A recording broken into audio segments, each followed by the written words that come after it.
आपण पाहताय माय माऊली news channel.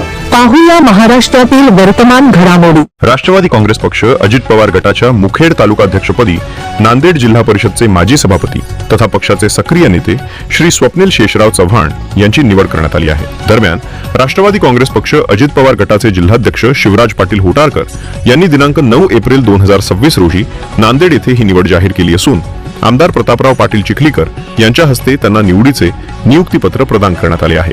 Swapnil Chavan यांच्या निवडीमुळे मुखेड तालुक्यात राष्ट्रवादी काँग्रेसला नवे आणि आक्रमक नेतृत्व मिळाल्याची चर्चा नांदेड जिल्ह्याच्या राजकीय वर्तुळात सुरू आहे। यावेळी या सोहळ्याला माजी आमदार अविनाश घाटे, माजी आमदार मोहन हंबर्डे, राष्ट्रवादी काँग्रेसचे ज्येष्ठ नेते व्यंकटराव पाटील गोजेगावकर, शिकारा गावचे उत्तम पाटील हावडे, पांडुरंग श्रीरामे यांच्यासह पक्षाचे असंख्य पदाधिकारी व कार्यकर्ते मोठ्या संख्येने उपस्थित होते। तसेच स्वप्नील चव्हाण हे VJNT प्रवर्गातून येत असल्यामुळे राष्ट्रवादी काँग्रेस पक्ष अजित पवार गटाला एक बहुजन समाजाला स्वीकार्य असलेला सर्वसमावेशक तरुण तरफदार चेहरा मिळाल्यामुळे मुखेड तालुक्यात भविष्यात राष्ट्रवादी काँग्रेस पक्षाचे पारडे जड होणार अशी चर्चा जनता करीत आहे।